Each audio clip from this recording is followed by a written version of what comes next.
It's just the normal noises in here.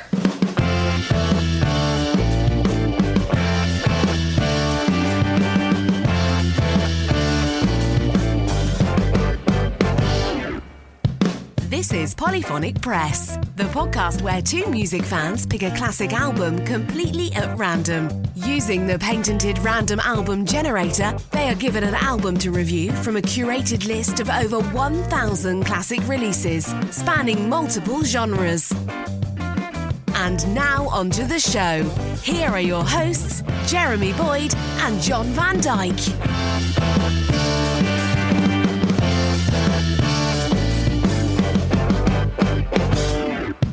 All right, hey, welcome to Polyphonic Press. I'm Jeremy Boyd. And I'm John Van Dyke. And let's not waste any time. We've got the patented random album generator right in front of us here. So let's hit the button and see what album we're going to be listening to this week. The album you will be reviewing this week is Peace Sells, But Who's Buying? By Megadeth. Okay. So Peace Sells, this is a description of the album. It says, Peace Sells, But Who's Buying is the second studio album by American thrash metal band Megadeth, released on September 19th, 1986 through Capitol Records. Widely regarded as one of the most influential albums in thrash metal, it solidified Megadeth's position as one of the genre's big four alongside Metallica, Slayer, and Anthrax. The album showcases the band's growing technical prowess, especially the intricate guitar work of Dave Mustaine and Chris Poland, and the tight rhythm section of David Ellefson on bass and Gar Samuelson on drums. Lyrically, the album deals with themes of political corruption, war, and social commentary, reflected in its iconic title track, Peace Sells, which became a signature song for the band and a defining statement of 1980s metal's more rebellious and critical voice. The record blends speed, aggression, and complexity, featuring tracks like Wake Up Dead, Devil's Island, and My Last Words. Produced by Dave Mustaine and Randy Burns, Peace Sells, But Who's Buying was a major step in production from their debut, Killing Is My Business and Business Is Good, and became a benchmark for thrash metal's musical and thematic potential. All right. So yes, this album was released on September 25th, 1986. The genre is thrash metal, and the label is Capitol Records, and it was produced by Dave Mustaine and Randy Burns. So there are 8 tracks on the album, and side 1 and side 2 are split up pretty evenly 4 and 4. So if you're listening along, which we encourage you to do, if you want to stop at after the last song on side 1, and we take a pause at that point and discuss the album at the halfway mark. And just want to remind you to check out our Patreon. You can go to patreon.com/polyphonicpress. You can get lots of cool perks there. Like you can get these episodes the day before they go live, and you can get a shout out during these episodes and even pick an album for us to review. And so lots of cool stuff there. All those links will be in the description. But without further ado, here is the album. Here's the first song on the album, Wake Up Dead. So here we go.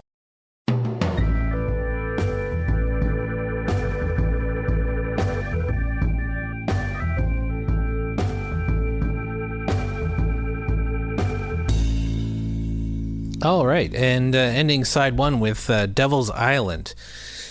This is, I'm not a big metal fan, but I'm kind of getting into this. Yeah, I'm having a hard time getting attached to it, but the musicianship is obviously top notch. I'm just, I don't know, having a hard time. After a little while, it starts to get a little old for me, and maybe it's just me. Yeah, I can see that. I can see I know after listening to this, I'm gonna need a palate cleanser, maybe some I will say the song "Peace Sells." I like the message of that song, but I found that the vocals were too low in the mix, and I couldn't quite make out what he was singing. Yeah, actually, I did notice that too. Yeah, I could make out Peace Sells, but who's buying? I could make out that part of it. But yeah, and I find it in a couple of the songs, actually, I thought I don't know, maybe everything else is just so high in the mix, but the vocals were a little bit, I don't know if they're muffled, but they seem to be low in the mix anyway. Yeah. And I wasn't sure if that was just me and my hearing, or if that was, but I like if you're hearing the same thing, I mean, it's probably how it really is. I don't think they had a huge budget for this album. I think that's part of why it's not, they probably couldn't hire a well-known mixing engineer, and they probably couldn't afford the time, so it was probably mixed very quickly. They did a pretty good job considering. It is, yeah. But at the same time, it's sort of like, well, you have this song with a message. Yeah. And like I could make out like the odd word in the verses here and there, but I was struggling to hear everything that he was talking about, because he was talking about some interesting stuff about like how like the system is corrupt, and I thought you had feelings, or I didn't think you had feelings, or something like that. And it's like, okay, that's a really cool and poetic way to talk about how corrupt the US government is and stuff. But it's like I couldn't hear everything that he was saying. And yeah, so I get that it's a loud like thrash metal record, and that it is supposed to be that, but at the same time, if you're gonna have that, then the lyrics can't really matter as much as they do. If you have a message, the lyrics shouldn't be buried, I guess. Exactly. Yeah. No, I understand that. I'm having a difficult time connecting with the lyrics, connecting with just connecting with it overall. I mean, it's just it does sort of it does, like you're saying, it does get old after a while, and everything sort of starts to blend together, and it all kind of sounds the same to me. Like I'm having a hard time remembering what each song kind of sounds like. Yeah, me too, actually. Actually, I was kind of surprised at, there's actually a lot of changes going on in some of these songs and stuff like that. Like Wake Up Dead changes like 4 or 5 different times going through it. And, but I can't really remember what it was. Yeah, same here. It's not resonating with me as much as I would like it to. And like I said, I can get into the guitar playing, but I think, if I'm being honest, I think that's really all. I was excited about it, but now that I'm thinking about it, I think that's really all I can pick out that I actually kind of like about it. The problem I have with a lot of metal music is it can be very precise, too precise, and it's almost like they're throwing, like it's almost like showing off how many notes you can play rather than actually having like a song. Yeah, it's about showing off technical proficiency rather than coming up with a guitar line that fits the song, and that's my biggest, because I know there's a lot of metal fans, but my biggest disconnection with a lot of metal music is that sort of the lack of feel in the playing. It's impressive that you can play that fast, and don't get me wrong, it is impressive, but it's not really that interesting to me to listen to. Yeah. Yeah, that's exactly how I feel about a lot of stuff. Yeah, and that's where I'm sort of a little bit on the fence with this album, just because there's so much going on. I feel like I should be more into it than I am. But I'm just having a hard time connecting to it. And it's not that it's too loud. It's not that it's, it's a little busy, but it's not, I don't know. There's stuff that's busy that I've heard that actually interests me. But I don't know. I'm just having a hard time connecting to it for some reason. I think Dave Mustaine, the lead singer and lead guitar player, he was in Metallica. Yeah. And he was I don't know the whole story. I think he was either fired or he left on his own. But I think it depends on who's telling the story. It depends on who's telling the story, yeah. And there's no question like Metallica is the more popular band. Even people who are not into metal know who Metallica is. I don't think they necessarily know who Megadeth are. They probably heard the name. Like, again, I've definitely had heard Megadeth, and I kind of had an idea of what they sounded like and stuff like that, but I can't actually have told. If you sat me down, I wouldn't have been able to name you any of their songs or anything like that. It's just not in. It's just not in my musical vocabulary, I guess. It's just it's one of those things that sometimes I feel like I missed it or something like that. But when I'm listening to this, I just feel like, yeah, this is why I never really listened to it. Yeah, and I do. If I'm being honest, I do like Metallica, and I think like this is probably going to upset a lot of people, but because there's a huge camp of metal fans that prefer Megadeth over Metallica.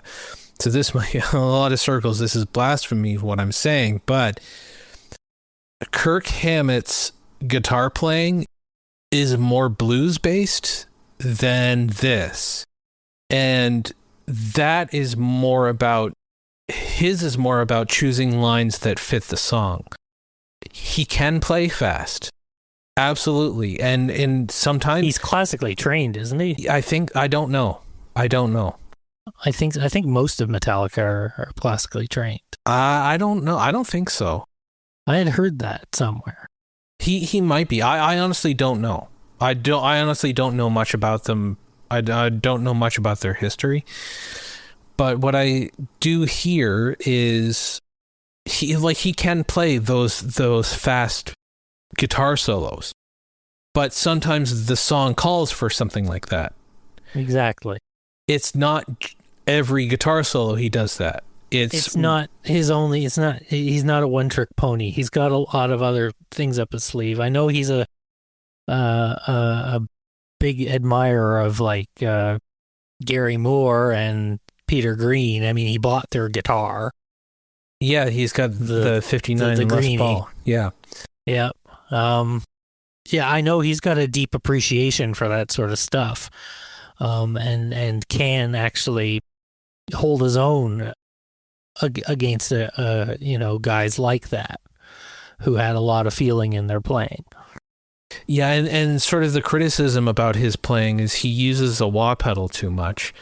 When I listen to this is more like I don't hear the creativity in and I don't know. I'm just going by what I've heard so far.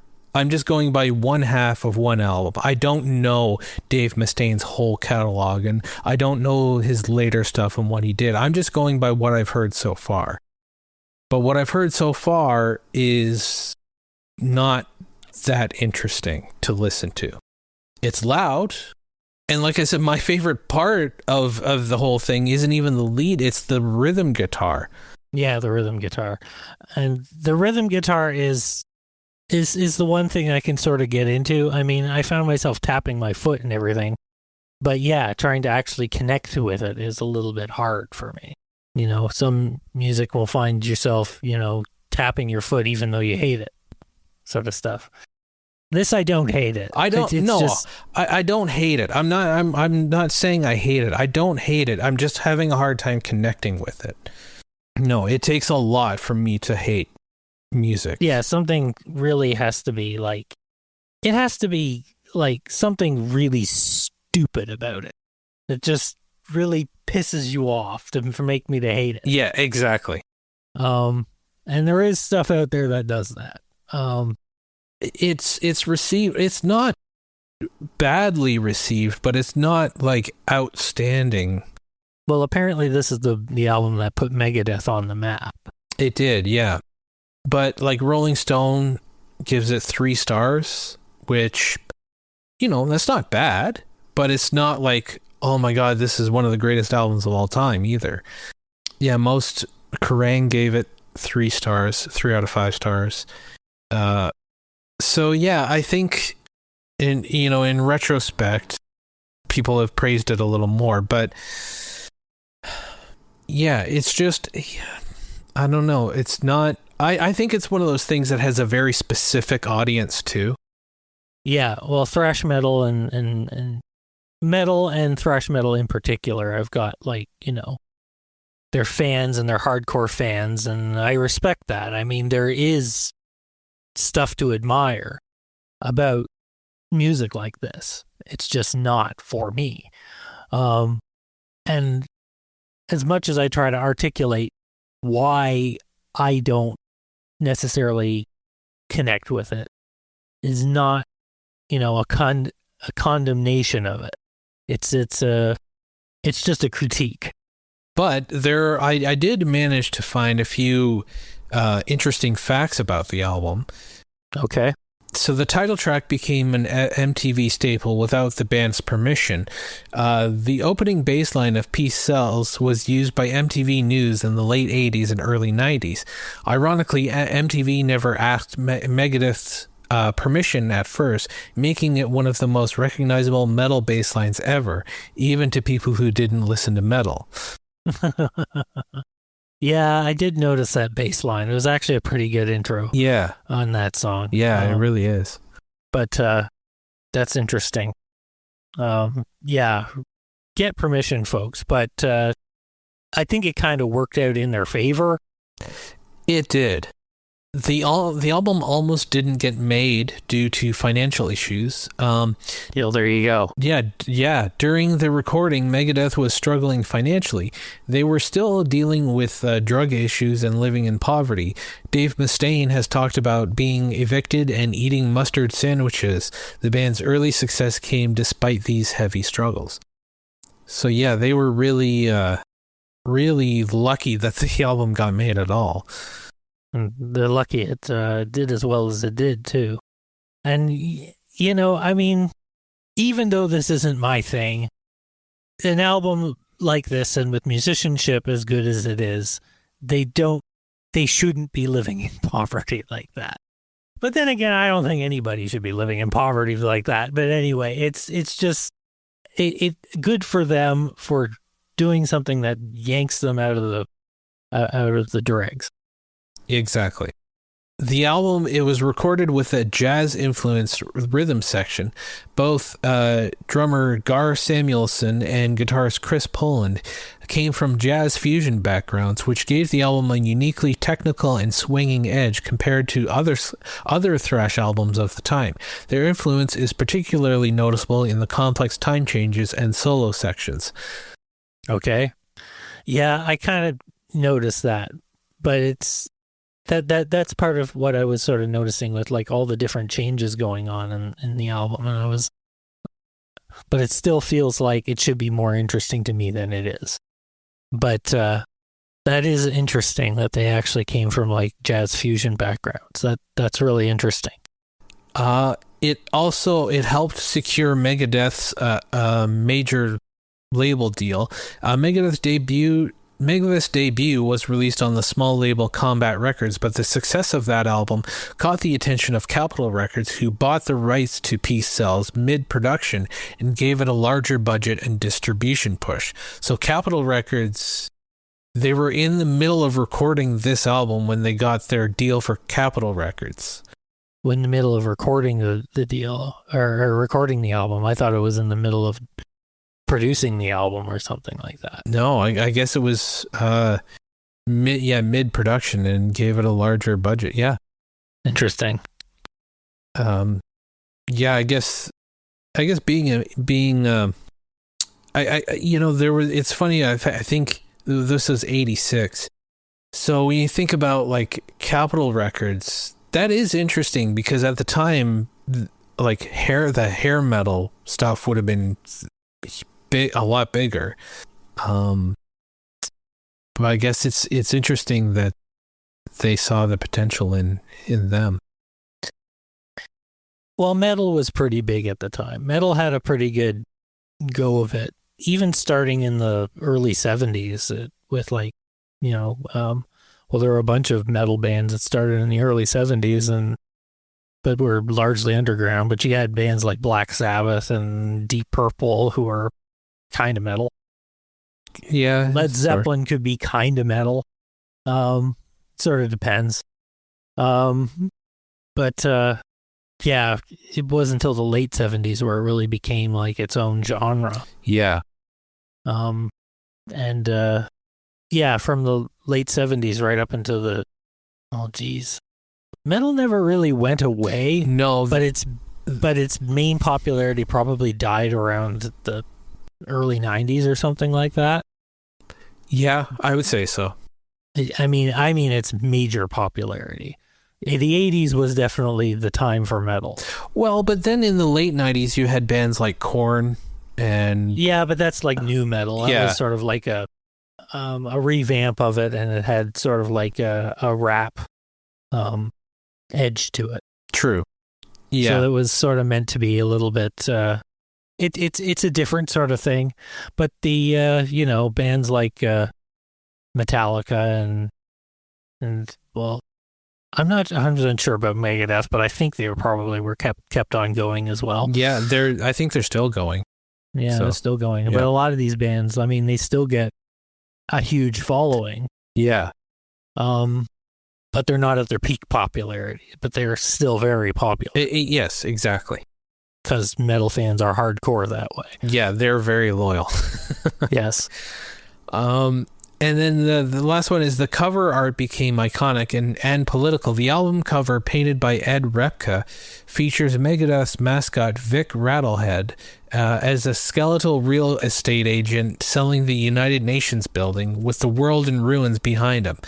It was one of the first overtly political covers in thrash, matching the album's themes of war, corruption, and media distortion. Yeah, that's quite the statement. It is quite the statement. So there you go. Those are some interesting facts about the album.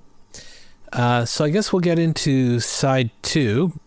But before we do that, let's hear from our friends over at the podcast Can I Pod with Madness? So check those guys out.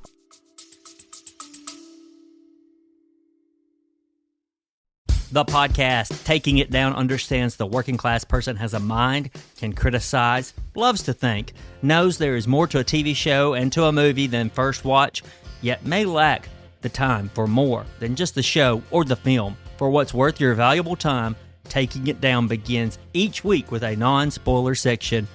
And for the key details of the covered series or streaming movie, they only discuss spoilers in the back half. Taking It Down exists for the working class. Feel part of the conversation while examining TV from a different angle. Find Taking It Down, the TV and streaming podcast from the Alabama Take at Apple Podcasts, Spotify, YouTube, or wherever you listen to podcasts.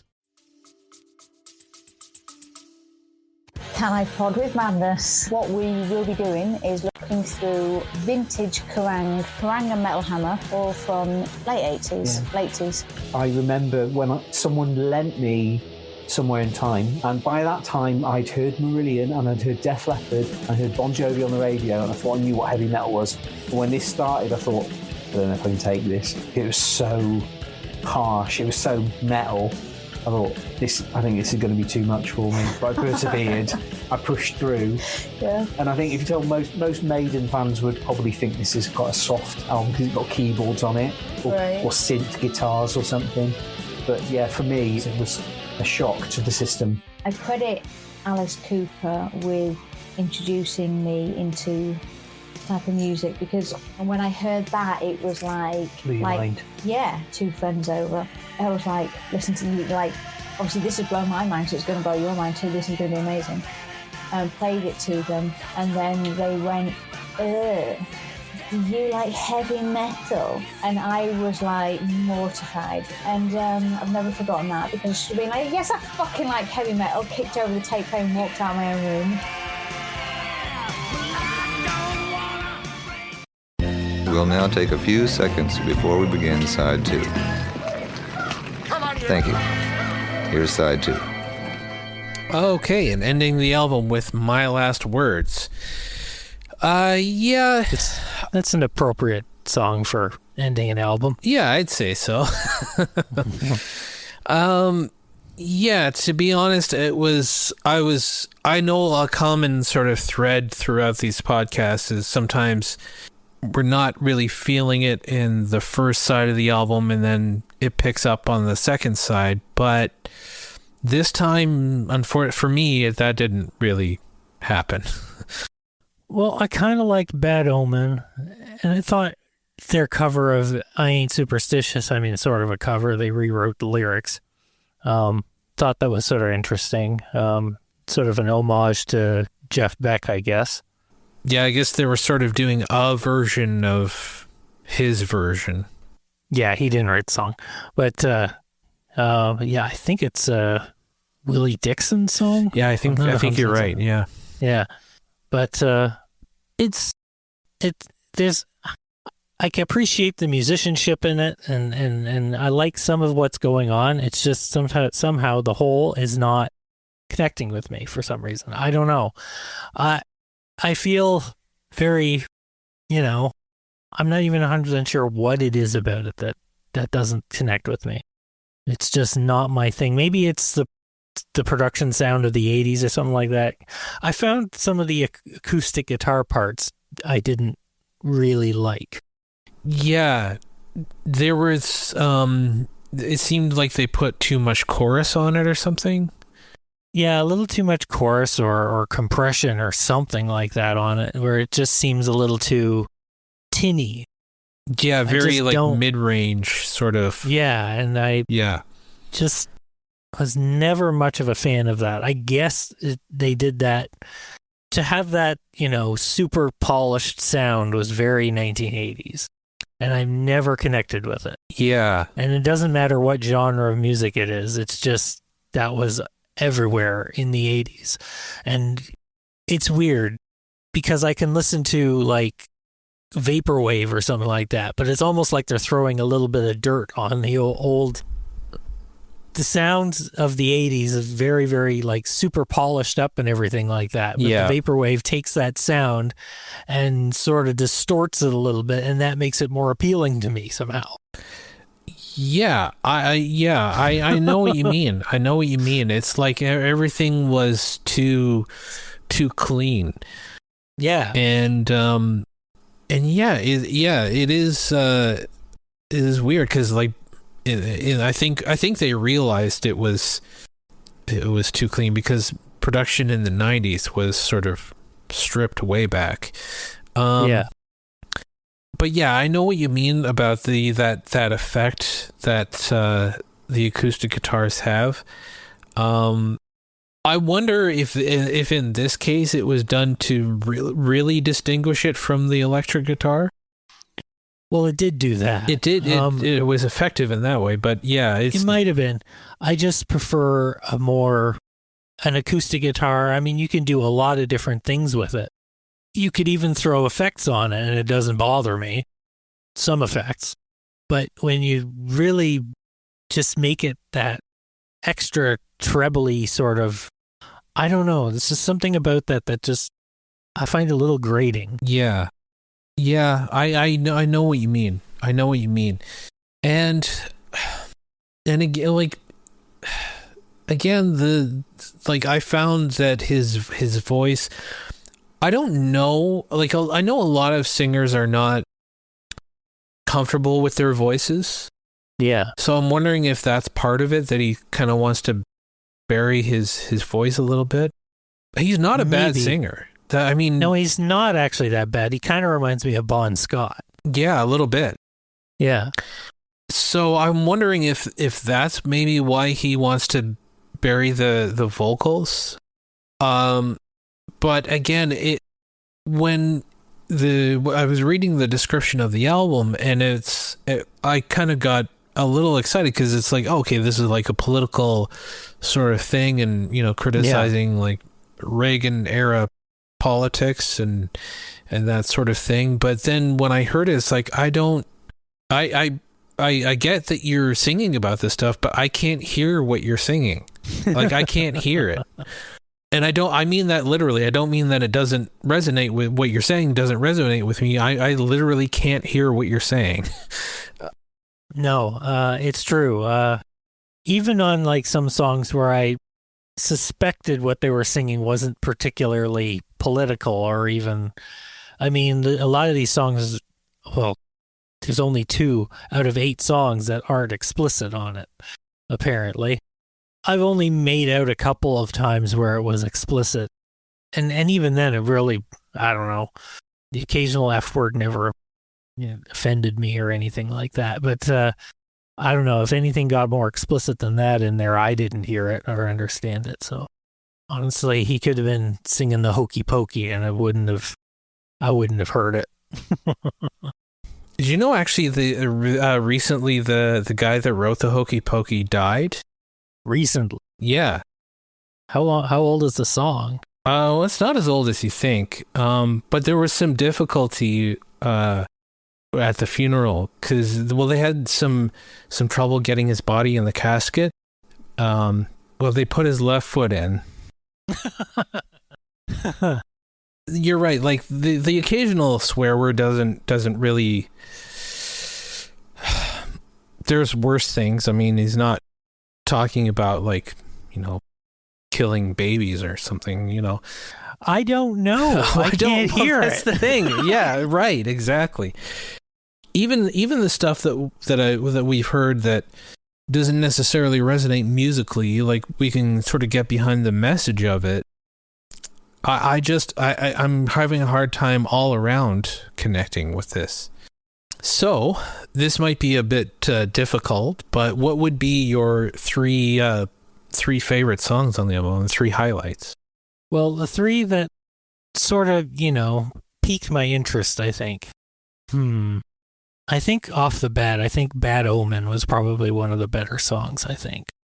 I Ain't Superstitious was kind of fun, but again, I don't know. I felt a little odd, differently about that one. But Peace Sells I guess it's a classic. It's got a really good bass line intro and stuff like that. And so I'm gonna go with Bad Omen, Peace Sells, and maybe Good Morning Black Friday. I thought that was a pretty good one. Yeah, I think I would probably go with Wake Up Dead, because I kind of like the different changes in that one. Yeah, the different changes are actually sort of interesting. Yeah, and then I think Peace Sells was good, and yeah, I think Black Morning Black Friday or Good Morning / Black Friday would be my third choice if I had to pick one. Yeah, I think I know the answer, but would you listen to this again? I'm sort of on the fence, to be perfectly honest, because I think a few more listens and I probably might learn to like it a little bit more, but I can't see myself actually putting it on. Yeah. As it stands right now. Yeah, I feel the same way. I mean, it's maybe if I heard it somewhere, or listened to it a few times, but yeah, I don't think I'm going to take the time and listen to it again. Yeah, I wish I felt differently, but maybe some of their other stuff will resonate with me, but as it stands, this album just doesn't do it for me. So I guess we'll end the podcast there. I thank you so much for listening if you made it this far. We want to hear from you. If you can check us out at polyphonicpress.com. Go to the contact page, and we'd love to hear from you and drop us a line. And like I said, you can check us out on Patreon. Go to patreon.com/polyphonicpress. And wherever you're listening, be sure to follow the show and leave us a rating and review, because it helps new listeners find us. And yeah, I think that pretty much does it. I'm Jeremy Boyd. And I'm John Van Dyke. Take it easy.